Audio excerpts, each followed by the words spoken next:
यह एक गिद्ध की कहानी है, लेकिन यह कहानी तुमसे ही जुड़ी हुई है। अगर तुम भी कुछ ऐसा ही कर रहे हो जिंदगी में तो संभल जाना, क्योंकि बहुत बड़े खतरे में हो। फिर तुम्हारे सपने खतरे में हैं। हम बात कर रहे हैं गिद्ध की, जहाँ एक जंगल में कुछ गिद्ध रहते थे और वह बहुत आराम से रहते थे। ऐसा प्रकृति का नियम है कि भोजन खत्म होता है तो पंछी एक स्थान से दूसरे स्थान जाते हैं। ऐसा ही गिद्धों ने भी किया। उड़ करके एक जगह से दूसरी जगह गए, जहाँ पे अच्छा खासा उनको भोजन मिला। अच्छा खासा समुद्र के किनारे वो बस गए, वहाँ जाके एक टापू पे। वहाँ अच्छा खासा मछलियाँ थी, उन्हें खाने में कोई दिक्कत नहीं था, वो आराम से खा के रह सकते थे। सबसे अच्छी बात कि वहाँ कोई दूसरे जानवर नहीं थे, उन्हें जान का भी कोई खतरा नहीं था।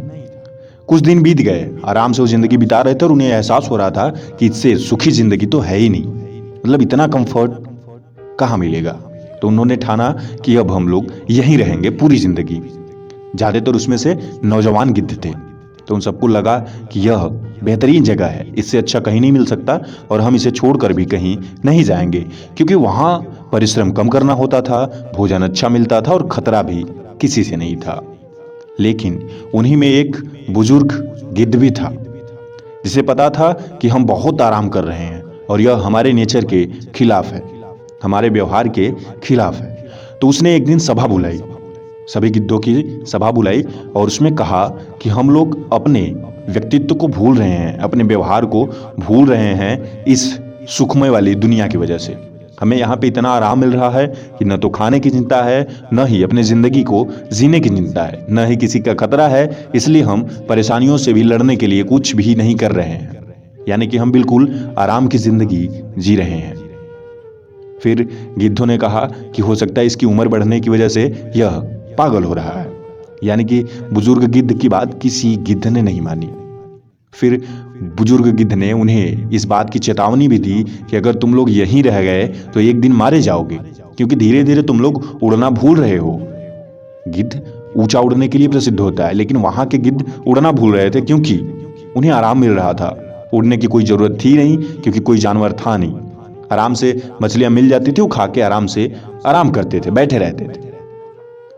फिर कुछ दिनों बाद वहां से बुजुर्ग गिद्ध उड़ के जंगल में वापस चला गया, जहां से आया था, क्योंकि उसे पसंद था परिश्रम करके खाना, उसे पसंद था जूझ करके लड़ना, परिस्थितियों का सामना करना। फिर वापस 2-3 महीने बाद वह गिद्ध, जो बुजुर्ग गिद्ध था, वो सोचा कि चलते हैं, देख आते हैं कि वहां जो इनको छोड़ के आया था वो कैसे हैं। वापस गया तो वहां की स्थिति देखने से पता चला कि यहाँ पे कुछ तो बड़ा हुआ है। सारे गिद्ध मरे पड़े थे, यूं ही कुछ घायल भी थे, कुछ खून से लथपथ थे और कुछ मर चुके थे। फिर एक घायल गिद्ध के पास गया और पूछा कि ये सब कैसे हो गया? तुम लोग जब मैं गया था तब तो अच्छे थे, खाने के लिए भी सब कुछ था, कोई जानवर भी नहीं था, फिर दिक्कत क्या हुई? तो उस गिद्ध ने कहा कि आपके जाने के बाद कुछ दिनों बाद ही यहाँ पे जहाज से चीतों को छोड़ा गया, और वो चीते कुछ दिन तक तो हमको कुछ नहीं किए, क्योंकि उन्हें शायद पता था कि हम गिद्ध हैं, उड़ सकते हैं। लेकिन जब कुछ दिनों बाद उन्हें इसका एहसास हो गया कि हम लोग उड़ते ही नहीं हैं, हम लोग आराम से केवल खा के रहते हैं, फिर उन्होंने हम पे आक्रमण कर दिया और हम लोग आराम करने की वजह से उड़ना तो मानो भूल ही चुके थे, और न उड़ने की वजह से अपनी जान को नहीं बचा पाए। न जाने कितने गिद्ध यूं ही अपनी जान को गवा बैठे।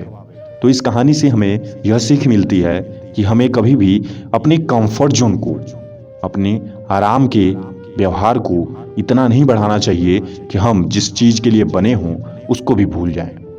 सुख जरूरी है, मगर इतना नहीं कि आप परिश्रम करना छोड़ दें, क्योंकि जिंदगी हमेशा एक लाइन में नहीं चलती। जैसे ऊपर नीचे पहाड़ी होती है, जैसे ऊपर नीचे रास्ता होता है, वैसे ही जिंदगी चलती है। अगर आप ज्यादा आराम करोगे तो जब आप पे समस्या आएगी तो उसका सामना नहीं कर पाओगे। इन्हीं सब से बचने के लिए हमें कंफर्ट जोन को एक सीमित तक रहना चाहिए। ठीक है, आराम जरूरी है, मगर तभी तक जब तक हमें काम करने की भी प्रेरणा मिलती रहे। ऐसा ना हो कि आराम के चक्कर में हम सब कुछ गवा बैठे। क्या सही है, क्या गलत है, सब कुछ भूल करके केवल सुख की प्राप्ति में लग जाएं, और सुख कभी न कभी तो खत्म होगा, और जब खत्म होगा तो एहसास होगा कि आपने कितनी बड़ी गलती की है। हर चीज का पछतावा कुछ देर बाद होता है। जैसे यहाँ पे गिद्धों को हुआ कि शायद काश वो बुजुर्ग गिद्ध की बात मान लिए होते और वह अपने व्यवहार को न छोड़े होते, वापस ऐसी जगह गए होते जहां उन्हें परिश्रम करके भोजन करना होता है। सोचो, शेर अगर शिकार करना छोड़ दे या भूल जाए तो क्या होगा। सोचो, पंछी अगर दाना चुनना भूल जाए तो क्या होगा। बस ऐसे ही हमें भी अपना जो भी कर्तव्य है, जो कर्म है, उसे नहीं भूलना चाहिए। हमें जो करने के लिए बनाया गया है वो हमेशा करते रहना चाहिए। मिलते हैं अगली वीडियो में और बात करेंगे कि और कौन कौन सी समस्याएं हैं जो हमें आगे बढ़ने से रोक सकती हैं।